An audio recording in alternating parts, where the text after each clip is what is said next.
kuja kuangalia ngumi, lakini nasema tu kwamba bondia bora atabaki kwa mmoja tu Tanzania hii. Okay. Ni Ibrahim Class peke yake. Yaani kila sekta nimekaba. Kwa hiyo nasema kwamba Champions nijua labda akacheza muda mrefu, anaweza labda akacheza akaleta labda bondia ambaye kidogo akumpa challenge kidogo kwa sababu anacheza muda mrefu.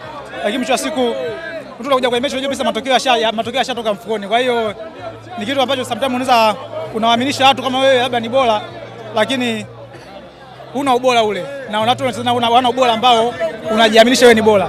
Kwa hiyo ni kitu ambacho yani hata mashabiki sometimes wanaweza kuwa wanalalamika kwamba bwana yani tunasikilia hivi na hivi na hivi, kwa sababu ukiangalia bondia wao hata mechi zake za tatu za mwisho zote kapoteza katika na watu ambao hawana hata mechi moja walioshinda, wote wamepigwa zote.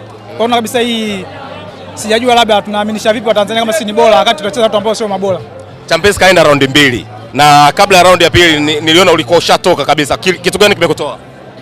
Niseme kwa pale mimi kwanza minikali yangu leo ilikuwa inokifili na unafurahisha na amedifurahisha, na vile pia sababu minikali yangu ilikuwa kama tuseme labda amedipelembela na vile inafanyia Debola mwenda. Kwa hiyo mimi buti zangu bora leo ni 3 kwenda chini yani. Kwa hiyo hiyo minikali sijafuata minikali kwa sababu naona kabisa alishauri kabisa hamna kitu kinachoendelea. Kwa hiyo si nisemeje? Bwana Ibrahim Class atawaje kuwa ndio bondia bora Tanzania na bondia ambaye anakutana na vyuma vikali, anavumilia, lakini zimetengenezwa maarufu kwa kukutana na ngumi na mechi ngumu. Sitengenezwa maarufu kwa kutumana na mechi line ambazo zina mpango. Kwa hiyo nasema tu kwamba kajitahidi Champions, lakini ndio hivyo, ni mchezo, kashinda inshallah.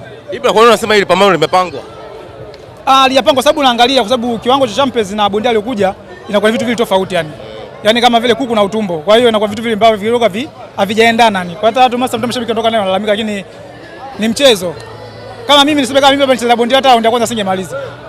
Au ningempa baba mwanangu mfaume yani nangeza fulani ningemaliza dakika hiyo. Kwa hiyo nasema tu kwamba mimi natengeneza ubora kwa kukutana na bondia yangu wa bora wa juu, lakini wengine wanatengeneza ubora kukutana na bondia wao ambao wanatengeneza ubora wao. Kwa hiyo mashabiki wote waamini kwamba mchezo wa ngumi ni ule ule.